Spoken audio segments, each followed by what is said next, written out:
ওই মসজিদ থেকে নামাজ পড়ে ফিরছি। সৌদি আরবে কেমন ঈদ হয়, ওখানে কেমন ঈদ হয়, এরকম নানান ধরনের প্রশ্ন এবার আসবে। তো দেখো সৌদি আরবে কেমন ঈদ হয় দেখো, আমি কিছু কিছু জায়গার দৃশ্য দেখাচ্ছি। দেখো এই জায়গাটা হচ্ছে মসজিদের পাশেই, মসজিদের পার্কিং এখানে সবাই করে, ওই জন্য এই জায়গাটা এত ভিড়। এখানে না কোনো মাইকের শব্দ পাবে, না কোনো বক্সের, না কোনো মানুষের কোলাহল, না রাতে কোনো লাইটিং দেখতে পাবে। এই দেখো এইরকম যদি একটা ফাঁকা জায়গা আমাদের ওখানে থাকতো, এখানেই স্টেজ বানিয়ে মেলা বসিয়ে দেওয়া হতো। একবারও কেউ পাশের বাড়ির লোকেদের কথা ভাবতো না, ওদের কোনো সমস্যা হবে কি না। ঈদের নামে কত রকমের জেনা হবে।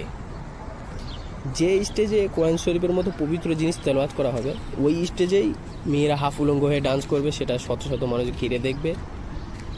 আমি একটা কথা বুঝতে পারি না, বোধহয় এই জিনিসটা আমার একারই চোখে লাগে। এই যে ব্যাপারটা, স্টেজে বড় করে একটা ব্যানার টাঙানো থাকবে, যে ব্যানারে বড় করে লেখা থাকবে ঈদ মুবারক, উমুক জায়গায় ঈদ উপলক্ষ করে উমুক কমিটি উমুক যাই হোক। ঠিক সেই ব্যানারের সামনেই ডান্স হাঙ্গামার দিন ছোট ছোট কাপড় পরে মেয়েরা ডান্স করবে। যদি কেউ ফটো তোলে তাদের ফটোতে পরিষ্কার বোঝা যাবে ঈদ মুবারক, ঠিক তার সামনে হাফ উলঙ্গ হয়ে একটা মেয়ে ডান্স করছে। মানে ব্যাপারটা কী দাঁড়াচ্ছে, ঈদ উপলক্ষ করে হাফ উলঙ্গ হয়ে ডান্স করো। মাওলানা সাহেব ওই স্টেজেই বসে থাকবে। সব জিনিস নিষেধ করলে ইনকাম কি করে হবে ওদের? এতে ধার্মিক মানুষদের কোনো সমস্যা হবে না। এখন টাকা দিলে হারাম জিনিস হালালের সার্টিফিকেট পেয়ে যাবে। যাই হোক, আমি অত বুঝি না, অত জ্ঞানী মানুষ না, হতে পারে ওসব জায়েজ আছে। এই যে দেখছো, এগুলো সব সৌদির স্থানীয় মানুষদের বাড়ি।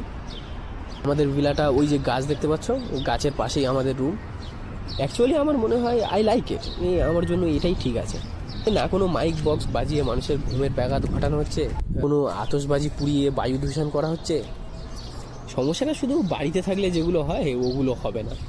তো যাই হোক, কিছু ভুল বলে থাকলে বা খারাপ লাগলে ক্ষমা করবেন।